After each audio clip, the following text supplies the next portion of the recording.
Welcome back to my free Google Ads teaching tutorial video series called Get Google Ready in 2023.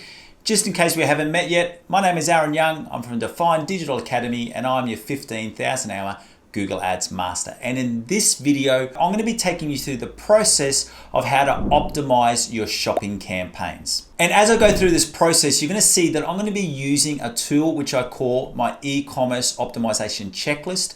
And this is a checklist which lets you know exactly what you need to be optimizing in your Google shopping campaign. And it also lets you know how often you need to be completing this optimization action. So whether you need to be completing it every 7 days, every week, every 30 days, or every 90 days. And if you would like to get your own copy of my Google Ads e-commerce optimization checklist, all you need to do is to follow the link in the description below. And this is a free checklist that you can use and download for your own Google Ads shopping campaigns. And in this video, I'm going to take you through the 3 core processes of optimizing your Google shopping campaigns, of reviewing your search terms, reviewing and optimizing your product feed, and then also reviewing your bid optimizations. And that's especially for those people who are using target ROAS goals in your shopping campaigns. But right now, let's jump into that screen share so I can take you through the optimization process for your Google shopping campaigns. So this is the Google Ads e-commerce optimization checklist, which you can get. And as you can see, I've also added in this campaign type, which lets you know whether this action is required for your shopping campaign or your Performance Max campaign, or both your shopping and Performance Max campaigns. And what we're going to be focusing on in today's video is completing your search term audits, also going through and optimizing your product feed, and then finally also reviewing and optimizing your current bidding strategy. So firstly, you want to go into your shopping campaigns, and let's just choose one of these shopping campaigns from here. And to complete the search term audit, we want to go into our keywords and we want to go into our search terms. Now, I do recommend that you do this at the ad group level, and then you go into your search terms. And what this report is letting us know is that this is letting us know the exact search terms that users are using in order to trigger your ads. So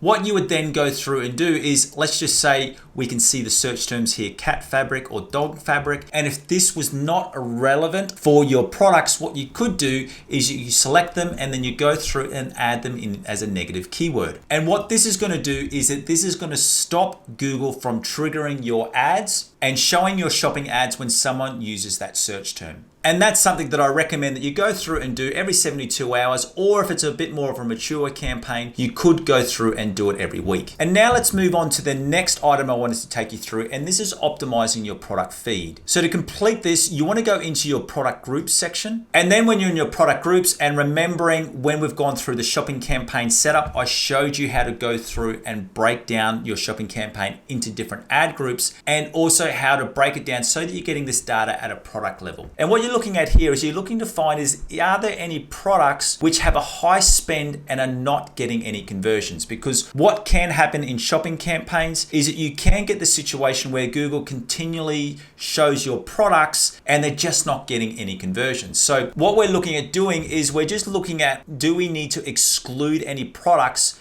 which then forces Google to start showing some other products. And this is especially important if you're running a campaign which has, hundreds or potentially thousands of different products. But before you go through and exclude any products, what you want to be doing is you just want to be making sure that you're confident with the data. So what I will generally do is I'll break this down by impressions. Now, before I exclude any product, I want to be seeing at least 5,000 impressions in a 30-day period. But I'm not just running off that 30-day period. I also want to be looking at the longer term data. So looking at the monthly and also the 3 monthly data. So if we were to look at this one through here, so let's just have a look to see if there's any of these high spending which aren't getting any conversions. So we can see this one in here where we've got 11,000 impressions, but we've only had $5 in conversion value. Now for this one, I do want to look at a little bit longer data. The reason being is because this is only off 114 clicks and $45 to spend. So we just sort of take note of that number, which is 6126. And then we go through and have a look at a longer term data. Let's go back to August. And this is that same product in here. And as you can see through here, the conversion value cost is at 10. So when we looked at the 30-day data, it wasn't that positive. But when we went back and looked at 90 days of data,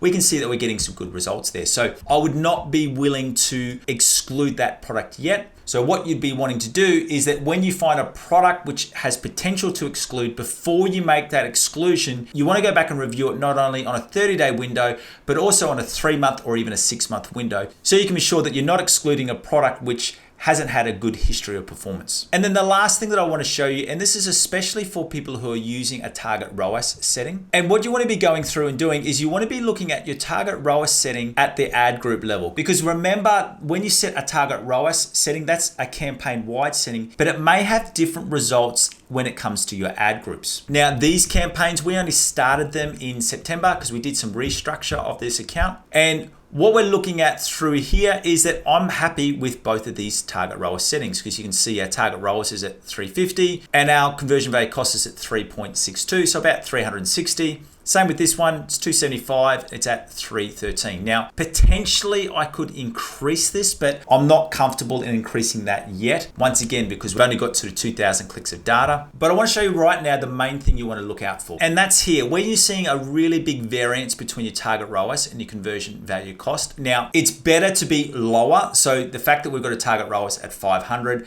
and the conversion value cost is at 8, so about 800%. That's actually not a bad thing. It's more if it's the other way around, where you're seeing a higher target ROAS than your actual conversion value cost. So you can see with this one, we've got a target ROAS at 650 and the conversion value cost is only at about 600. Now, it doesn't need to be changed yet, but let's just say our target ROAS here was at, say, 800 or 900 and our conversion value cost was down at 3 or 3.5, you would definitely want to reduce this. But once again, similar to what we did with the product feed, you want to make sure that you're not just reviewing this over 7 days, that you're looking at longer term data. So you're looking at it at 30 days, 60 days, and 90-day intervals. And if you're seeing that same mismatch between your target ROAS and your conversion value cost, that's when you go through and change this in here. And the way that you would change that is just press this little icon and then add in your new target ROAS goal. The only thing that I would also stress in here as well is that when you do change your target ROAS, is that you do need to allow it a good 2 to 3 weeks so that you can go through and see that data before you come back and review your target ROAS goals again. Once again, thank you for joining me on this training. It's been a pleasure showing you how you can go through and optimize your Google shopping campaigns. And remember, if you want to get your copy of my Google Ads e-commerce optimization checklist so that you know all of the optimization actions that you need to be completing for your Google shopping campaign, all you need to do is to follow that link in the description below. And remember to not only subscribe, but also turn on that notification bell so that you know every single time I release a new video right here on YouTube. And now that I've shown you how to go through and optimize your shopping campaigns, go through and watch all of the videos in my Get Google Ready for 2023 playlist. I look forward to seeing you in the next video very soon. See ya.